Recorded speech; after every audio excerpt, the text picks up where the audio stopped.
بسم اللہ الرحمن الرحیم۔ السلام علیکم ناظرین، آج بہت ہی اہم ٹاپک پر میں بات کرنے جا رہا ہوں۔ آپ سے صرف یہ ریکویسٹ ہے کہ اگر آپ نے ابھی تک ہمارے اس چینل کو سبسکرائب نہیں کیا تو آپ اس کو فوری طور پر سبسکرائب کر لیجئے تاکہ معلومات پر مبنی مزید ویڈیوز اور انفارمیٹو لیکچرز آپ تک پہنچ سکیں۔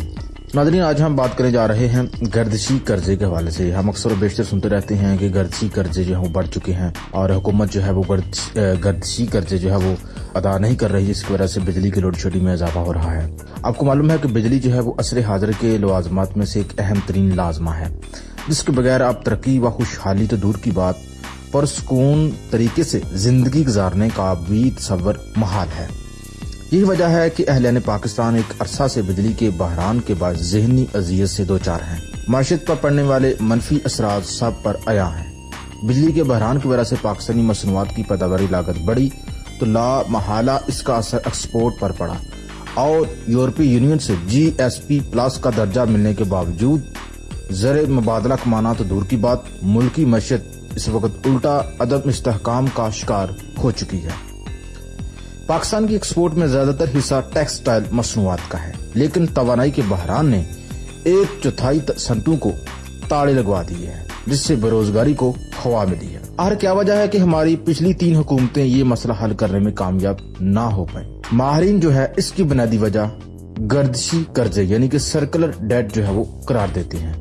ان کی بجلی کے بحران میں مین جو ہاتھ ہوتا ہے وہ ہوتا ہے گردشی قرضے کا۔ حکومت کا جو بجلی کی پیداوار کی جو کمپنیاں ہوتی ہیں، ان کو گردشی قرضے جو ہوتے ہیں اس کی فراہمی جب رک جاتی ہے حکومت کی طرف سے، اس وجہ سے اس کا بحران وہ سر اٹھاتا ہے۔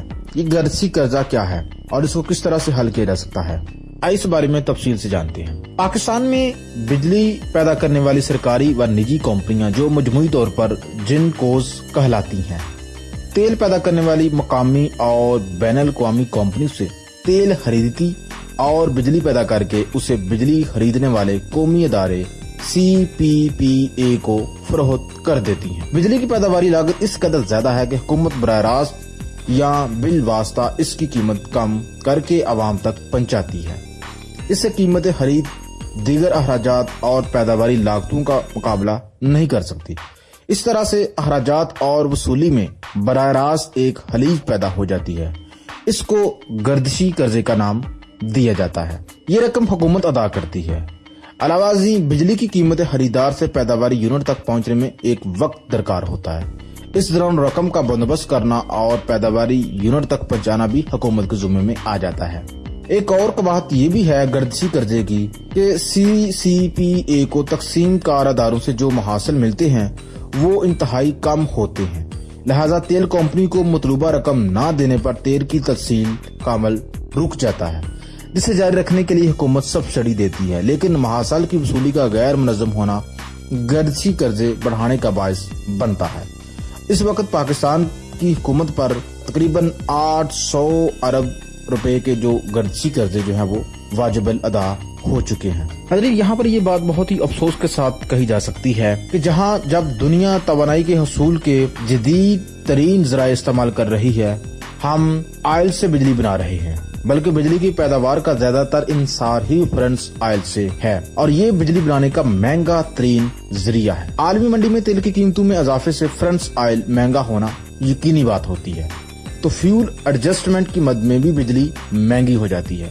یہ بھی ایک حقیقت ہے کہ پاکستان کا موجودہ سسٹم فرسودہ ہو چکا ہے اور 15,000 میگا واٹ اس کی آخری حد ہے، یعنی 15,000 میگا واٹ بجلی پیدا کرنا اس کی آخری حد ہے۔ یہ سارا سسٹم تبدیل کرنا تو لازمی بات ہے، ایک طویل اور صبر آزما کام ہے۔ البتہ فوری مسائل کے حل کے لیے گھریلو استعمال کی بجلی شمسی توانائی سے پیدا کرنے کی عوام کو ترغیب دی جانی چاہیے۔ خدا حافظ۔